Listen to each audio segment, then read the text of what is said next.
So you had Cameron, as one of the kids. Why did you guys think that this kind of Hollywood path or this, TV and film avenue was good for him? How did you guys start to break him into that?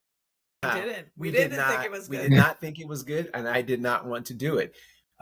This was something that Cameron wanted to do on his own, but let me explain that. So Cameron was before any acting, he was a dancer, and he danced in preschool, and he danced at dance class, and he loved dancing. That was his passion more than anything else in the world. But some of the kids that he was dancing with, they were doing commercials and print ads and whatnot. So he wanted to just give it a try.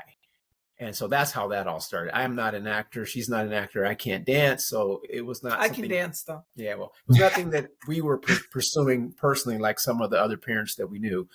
But anything, one thing led to another. He booked a job finally after 6 or 7 months of trying. And then ever since then, he booked and booked and booked, and he just loved it. And how did he develop like his talent? Was it a lot of this just natural and just keep getting more and more roles? Like, did you guys bring in a coach or something? Like, how did he start to develop as an actor? What's funny about that is he could dance naturally, and so his first few jobs were just print jobs, so it was easy for him to pose and look cute. But his first acting job actually was on a movie, like his first big acting job, and he never got a coach. And the director of the movie told me at the time, the movie is called Mirrors, if you want to look it up. He said, never give this kid acting lessons because he's so natural. It'll ruin him. So we never did. Later on, he sometimes he would get coached as far as auditions, like second and third and fourth auditions. But he never got acting classes ever. So he was more or less a natural. Dance, he was classically trained, but he was always a ham on camera, always posing. I mean, he was kind of a natural. Well, and he took direction extremely well, both in his work and outside of his work. He would see somebody do it, and he would do it, kind of thing. Like then he just kind of got his own style, and he just kind of stuck with that. And, he used to talk about always giving, directors multiple options when they're editing. So he tried this way and that way and this way and that, like he just he got it quickly. Like he understood it takes a lot of people many, many, many years to understand. How did Adam Sandler start to notice him? I mean, he just auditioned. He auditioned for what was called the Lake. Wasn't it the Lake House? It was Lake House. Grown Ups was called the Lake House first on the audition notification. But he just auditioned, and, you couldn't, Cameron never put anything on, he just kind of went in with the wing and a prayer. And I think that Adam Sandler, and like he mentioned, the Mirrors director, like certain people who make entertainment see a natural they just see it. They hone in on like somebody who's got that stuff, if you will. The thing about Adam and Cameron are a lot alike. Yeah. Is what's funny. And their personalities are very similar in the sense that Adam is a super humble, down-to-earth guy, and so is Cameron. And he just does what he does without really, I want to say not caring what other people think, but it's just, they just go with it, no matter what, good or bad. And they're very similar in that way. And I think they clicked. And Adam still loves Cameron to this day. I talk to Adam every year, at least once or twice a year. And they were close. And, it's not a coincidence that they clicked well on the set. No. Mm-hmm. What did you guys think of the Disney Channel opportunity when that happened? Well, that was very interesting because, Cameron's first job was a Disney print job. So we were familiar with Disney in that sense, but the television side was all new to us. It was super exciting. We didn't really know what to think or how it was going to work out. But it turned out, Jessie was a really, really good show. I think it's one of the better Disney shows ever made, honestly. And, we've become close friends with, as you would expect, most of the cast. We're still in contact with the crew, cast, directors, producers to this day. The showrunners, very dear friend. And so it was a great experience all the way around. But initially it was just like, wow, like I can't believe this is happening because, like I said, from maybe 6 years old, from his first booking to actually when he left the earth. He just kept booking and booking. So that was at a point where it's like, wow, this is like really getting extraordinary now.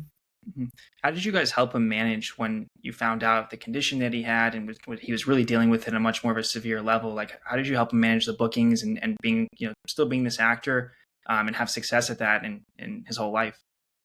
Well, so he was older when, 16. This was an issue for him. So Cameron, he kind of took it on himself. Well, here's the thing. He had his first seizure at 16, as my wife just said. And he didn't have another one until he was 17. So during that time, he did a whole lot of stuff. It wasn't really affecting him in his career at that point. So to answer your question, we didn't do anything to help him with that. Except, let's clarify. Let's clarify here.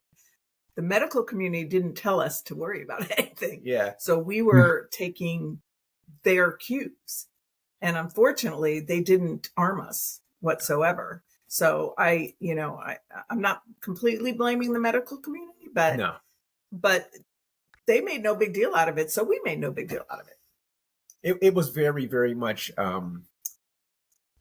minimized as far as the seriousness of his condition. Obviously, we knew he had a condition, and obviously it was something we would discuss. But there was big time gaps in between episodes, which kind of lulled us into thinking that it wasn't going to be a big problem, when in fact it was a gigantic problem, and it continues to be for many people. And that's why we started the foundation, because we were not aware of the seriousness. We were not told many things that we now know.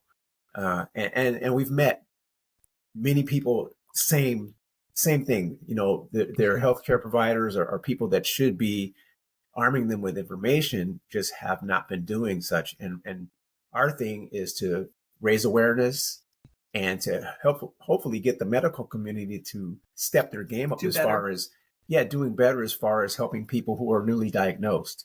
So that's our thing, and that's why we started the foundation. And it's really a tough battle because it's very it's a mysterious disease. It has a stigma attached to it. People don't want to talk about it, and so you don't know when you're going to have a seizure or if you're ever going to have a seizure again. It's super frustrating, and it can be deadly, and it's just not something that that can be taken lightly the way it was presented to us. Some people, families that have had to deal with somebody that has this, they've had to deal with that, and that's that. But you guys decided to really take this on as a mission to help other people out.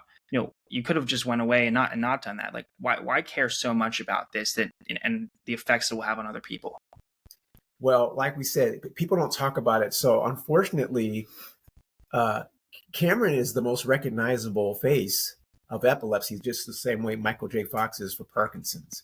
But Cameron is not Michael J. Fox. He's not a gigantic star like that. So, we know that there's other people that have much more reach than Cameron than we do that aren't talking about it. They're not coming out. And so, we feel like someone's got to do it.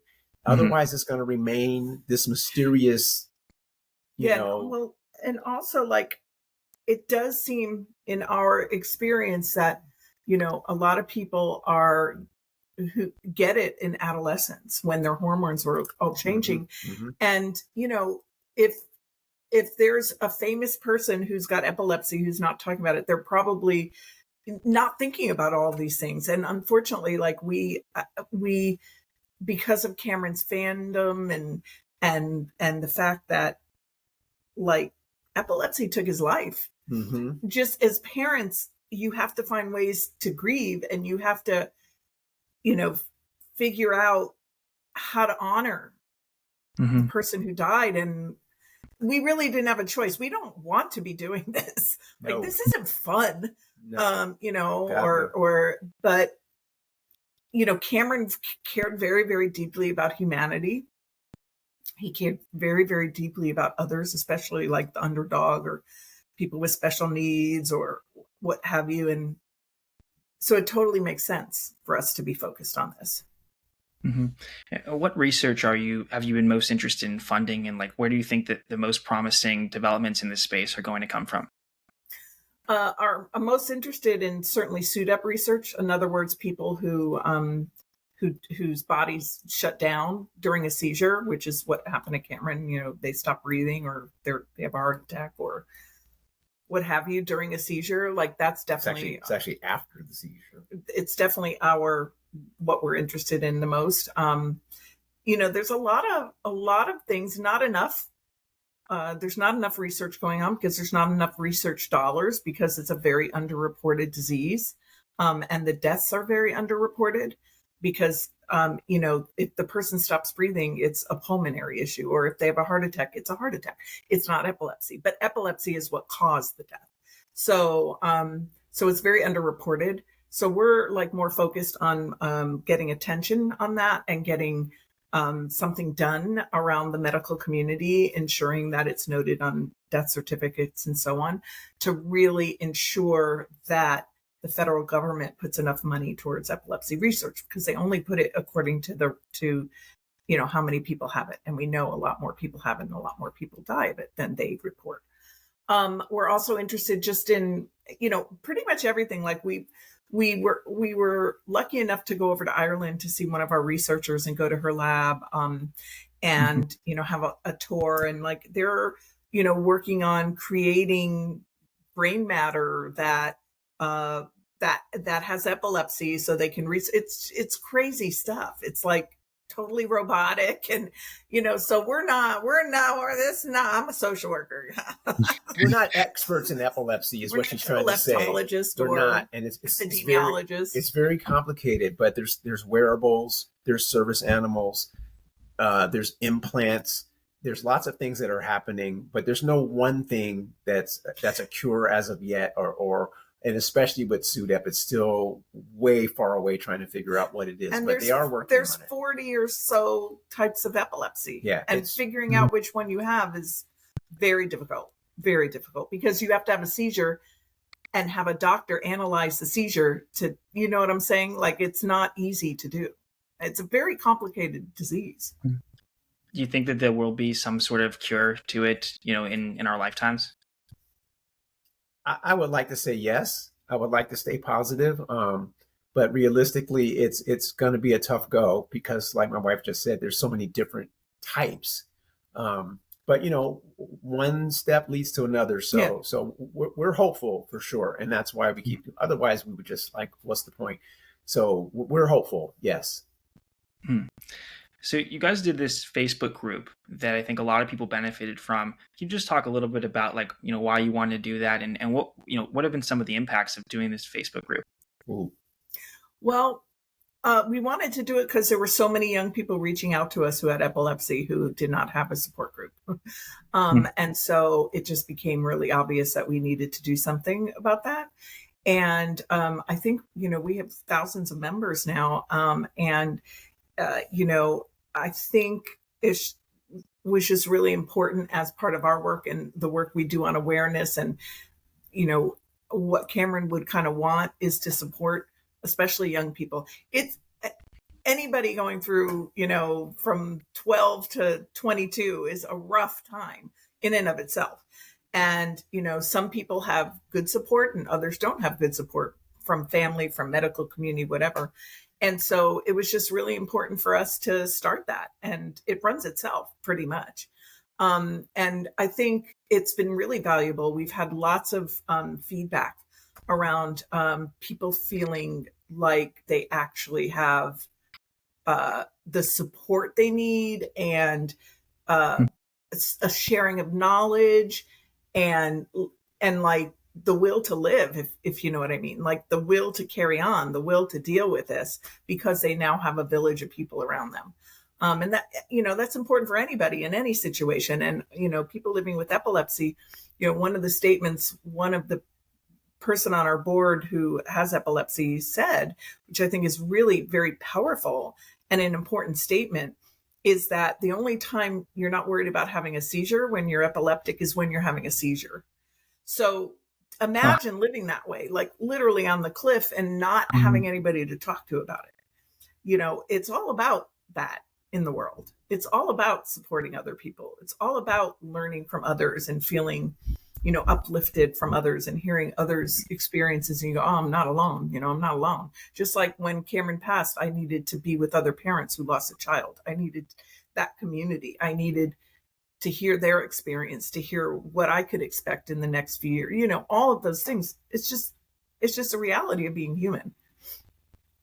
Totally. I think it's one of the best things you guys have done, because there's so many people that need support, and it didn't seem like there was much of a support group before. So there's a gala you guys put together, and it's a couple of years it's been running. Can you just talk a little bit about like the impact that gala has had? You get a lot of people from the cast and different things that he's participating in to come there and make appearances. You've raised some money from that, but what's been the impact from it? Well, for us, it was a twofold. One was to have our village around us, around Cameron's birthday, because it's a hard time, and to celebrate him, to remember him. And obviously the other thing is we need funding. Like, we need to raise money. We can't do this. All these things cost money. Mm-hmm. And there's not anybody really in the epilepsy awareness space like we are. And in order to do that, in order to have reach, we need funding. And so we need to do the gala because we get sponsorships, we get donations, and so it's twofold. Like, it's an opportunity for his family, his friends, because, I notice a lot of his friends, his cast members and so on, it's the one time a year they can kind of just sink into the depth of, Cameron's loss. And it's important for them as well. So, it's hard to have it be twofold because I just want to have a party and enjoy everybody and get wrapped in love. But we have to make money. I mean, we need money to operate. And it's been a rough couple of years with COVID and so on. So, we are able to put on a nice party and do, talk about epilepsy, talk about Cameron, do some arts, have some singers, whatever, and enjoy our night and celebrate Cameron, but also to, bring in dollars for us to operate. Mm-hmm. What are also some of the other, avenues, Libby, that you guys have been supporting that he was passionate about? Well, we have something now too. It's along the same lines as a Facebook group, support group, but it's called Citizens for, it's a community of citizens, including people not living with epilepsy, who were fans of Cameron, who can go out and tell, stories to the broader community and also do awareness within their own communities. And so there's this whole Citizens United group that we have, and it's mostly young people, many with epilepsy, many who just want to have an impact in the epilepsy community within their own community. So we've done a lot of education of those individuals, and it's their job to go out and talk to others in whatever way they find appropriate within their community. So that's one of the other big things we're doing. We're also doing the Now What campaign. We started that a few years ago, and we're just building on that, which is creating tools for kids going off to college. That's a very, very trigger moment when there's big changes in life. That is a moment that we have to really step up and watch and be really careful, careful not to get too lackadaisical because they're eating new food. They're living with a roommate. They've moved out of home. Mommy and daddy aren't there. They're partying. They're going to get a beer, whatever it is.